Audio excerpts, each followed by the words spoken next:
আচ্ছা, বিড়াল নিয়ে তো আমরা সবাই কম বেশি জানি। বেশ আদুরে, একটু অলস, তাই না? হ্যাঁ, রহস্যময়ও বটে।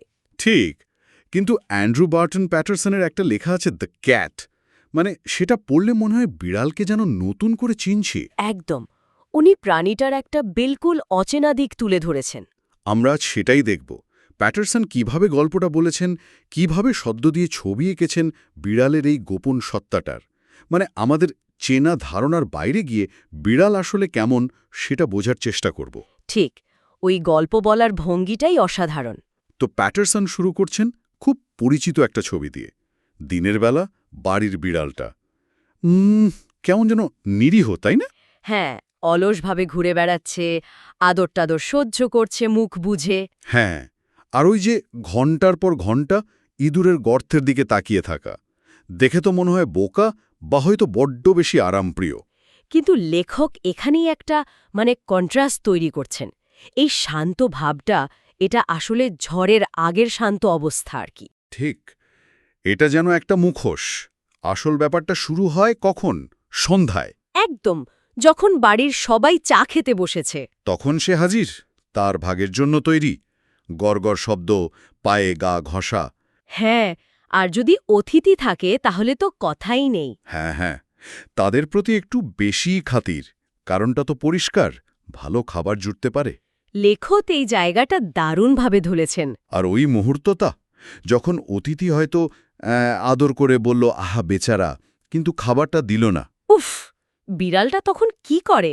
আলতো করে কিন্তু বেশ বুঝিয়ে আঁচড় বসিয়ে দেয় পায়।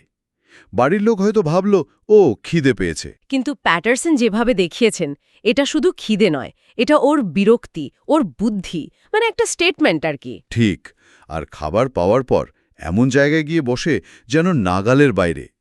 চাহনিটা বলছে, বুঝতে এত দেরি করলে চলবে। কি দারুণ পর্যবেক্ষণ! অসাধারণ। এখানেই বোঝা যায় বিড়ালটা কতটা হিসেবি, কতটা মানুষের সাইকোলজি বোঝে। দিনের বেলার ওই নিরীহ ভাবমূর্তির সাথে কি কন্ট্রাস্ট! লেখক তো বলছেনই, অনেক মানুষের থেকেও এদের চরিত্র বেশি ইন্টারেস্টিং। আচ্ছা, এই চায়ের পর্বটা মিটল, এবার বিড়ালটা বাড়ি থেকে বেরোয়। আর এখান থেকেই শুরু তার আসল জীবন। অ্যাডারসনের বর্ণনা অনুযায়ী সে পেছনের আঙিনায় নামে, পাঁচিলে লাফ দেয়, অন্য পাশে নামে, তারপর হয়তো খালি চালা ঘরের ছাদে। হ্যাঁ, আর তখন তার চলনটা কেমন, একদম অন্যরকম। নমনীয়, যেন চিতাবাঘ, খুব সতর্ক, এদিক ওদিক দেখছে, নিঃশব্দে নড়ছে, কারণ শত্রু তো আছেই, কুকুর বা ধরুন ছোট ছেলেরা। ঠিক, লেখক এই জায়গাগুলো খুব জীবন্ত করে তুলেছেন। ওই চালাঘরের ছাদে উঠে সে প্রথমে গা টান টান করে, থাবা দিয়ে ছাল আছড়ায়, নিজের মাসেলগুলো ঠিক আছে কিনা দেখে নেয় আর কি। একজন অ্যাথলিটের মতো। হ্যাঁ, তারপর মাথা নিচু করে ডাকে তার বন্ধুদের, স্বজাতিদের। আর কিছুক্ষণের মধ্যেই ছায়ার মতো আরও অনেকে এসে জোটে। এই অংশে প্যাটারসন বিড়ালকে কোথায় নিয়ে গেছেন? সে আর ঘরের পোষ্য নয়। একদমই।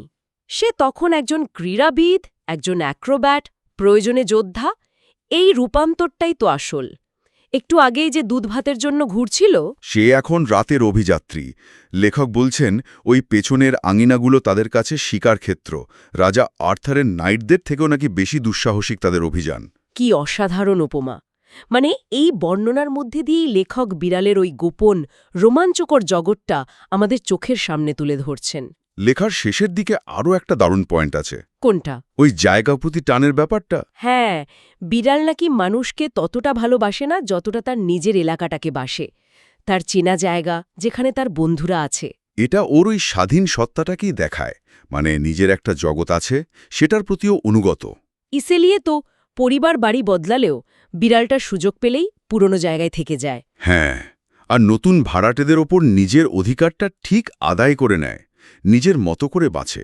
লেখক এটা খুব সুন্দরভাবে ধরেছেন। তাহলে প্যাটারসনের এই লেখাটা আমাদের এটাই শেখালো যে বিড়াল আসলে একটা বেশ জটিল, দ্বৈত জীবন কাটায়। আমাদের ধারণার থেকে অনেক বেশি বুদ্ধিমান, অনেক বেশি রোমাঞ্চকর তাদের জীবন। আর লেখক গল্পটা বলেছেনও সেভাবেই, দারুণ মুনশিয়ানার সাথে তাদের ভেতরের সত্তাটাকে ফুটিয়ে তুলেছেন। শেষে এসে লেখক যে প্রশ্নটা তুলেছেন সেটাও ভাবাই কিন্তু। ভেবে দেখুন তো, সে তার জীবন থেকে আপনার চেয়ে কত বেশি পায়? হ্যাঁ, এটা শুধু বিড়াল নিয়ে নয়, হয়তো নিজেদের নিয়েও ভাবতে বলে। ঠিক, আমাদের চারপাশেও হয়তো এমন অনেক আপাতদৃষ্টিতে সাধারণ জীবন আছে, যার গভীরে অনেক বেশি তীব্রতা, অনেক আনন্দ বা নিজস্ব জগৎ লুকিয়ে আছে। আমরা হয়তো সবসময় সেটা দেখতে পাই না। সেই না দেখা দিকগুলো ভাবার মতো।